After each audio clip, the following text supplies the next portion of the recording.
C'est la dernière vidéo de la série et je sais pas combien de temps il va faire, mais en tout cas, on va l'expédier en express. On en a dit des choses, vraies comme fausses d'ailleurs. On a voulu vous faire part de nos idées et observations. C'était pas facile d'écrire ces vidéos car Tabata est extrêmement brumeux sur les détails de son histoire. Alors, finissons en beauté et parlons des origines d'Asta.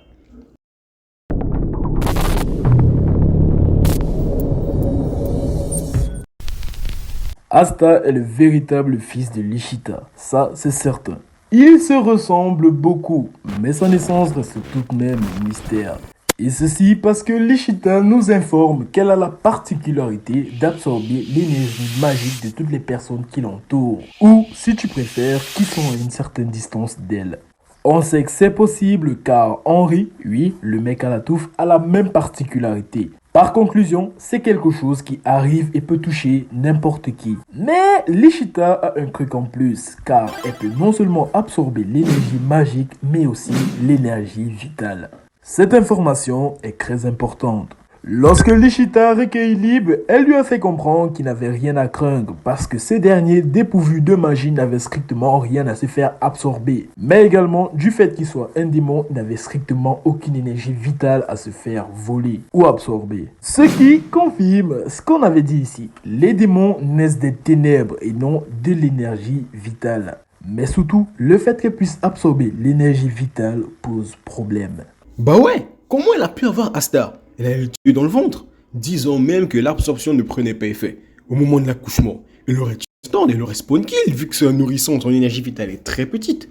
Quand elle déposait Asta devant l'église, on n'a vu aucune trace d'absorption. Elle n'est donc sûrement pas née avec cette particularité. L'a-t-elle obtenue après la naissance de Asta? Serait-ce une malédiction?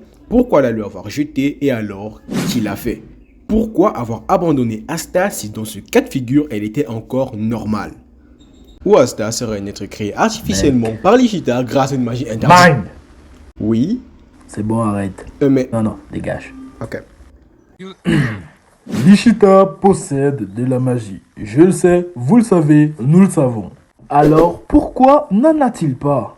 Vous direz qu'elle a absorbé son énergie magique lorsqu'elle était enceinte. Mais dans ce cas, elle aurait aussi dû absorber son énergie vitale. Et on est bien d'accord que 9 mois à le faire non-stop, ça l'aurait eu à coup sûr. La première question à se poser est, comment a-t-elle fait avec le père de Asta? Il ne pouvait pas l'approcher, sinon il devait crever. On a donc imaginé plusieurs cas, parmi lesquels le père de Asta serait en fait un élu qui a tout simplement perdu sa magie. Comme ça au moins, elle ne peut rien absorber. Et sûrement que dans ce cas, il a pactisé avec un démon, lui retirant ainsi toute énergie vitale. Mais malheureusement, on sait que c'est impossible. Car un démon doit s'incarner complètement dans notre monde. Donc par conséquent, il change automatiquement l'apparence physique de son hôte. Et on est bien d'accord que Lichita n'aurait pas eu une relation avec un démon tout de même. Mais surtout, Asta possède toujours du ki. Qui est, on vous l'a dit, le flux d'énergie vitale dont une possession partielle ne change pas réellement son hôte. Autre cas de figure, et si Lichita n'avait pas cette particularité de base, qui est alors le père de Asta? A-t-il une importance dans l'œuvre? Est-il mort? Est-il vivant? Apportera-t-il quelque chose de plus à l'œuvre? Est-il méchant? Est-il gentil? Bref, gros de mystère autour de Asta et sa famille. Mais ce petit con s'en fout. Parce que oui, même quand il a eu accès aux souvenirs de Lib et qu'il a su qui était sa mère, il a continué de dire la mère de Lib. D'accord, tu l'as pas connue, mais t'as bien vu qu'elle t'aimait pour de vrai et que ça lui a fondu le cœur de t'abandonner, non? Un peu de compassion, merde. Enfin, c'est terminé. C'est assurément la plus grosse vidéo Black Clover de la chaîne. Vraiment, c'est la vidéo qui nous a demandé le plus d'efforts, mais surtout du temps de travail. Je ne cesserai jamais de le répéter, mais ce ne sont que des hypothèses. On est sûr de rien, on n'affirme rien. On vous l'a dit, Tabata est très brumeux. Vous avez peut-être une info sur laquelle on est passé qui remet en cause certains événements qu'on a théorisés et c'est normal. Peut-être même y remettre en cause toute la théorie, voire la fausse complètement. On a juste voulu relier les différents éléments de l'œuvre entre eux, mais sans pour autant avoir raison sur toute la ligne, bien évidemment.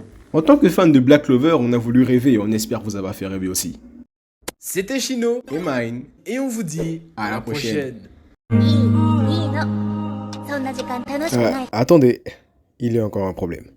Ça ne concerne pas Asta, mais Lib. Lors du combat Asta contre Lib, Asta a pu esquiver ses attaques parce qu'il pouvait lire son ki. Vous voyez où est le problème? L'Ishita peut absorber la magie et l'énergie vitale. Mais elle nous a aussi fait comprendre que comme c'est un démon dénué de mana, il n'a rien à se faire absorber ou voler. Ce qui sous-entend qu'il n'a pas de magie, mais aussi que les démons n'ont pas d'énergie vitale. Ce qui entre en totale contradiction avec ce que Ryodo a dit. Comment Lee peut avoir du ki, mais pas d'énergie vitale? Vous savez quoi? Je veux même pas savoir. On a fait une théorie complète sur Black Clover, je suis exténué. Et ne vous y trompez pas, on fait pas que du Black Clover. On a juste une théorie dessus. Allez, bye. いいのそんな時間楽しくないでしょ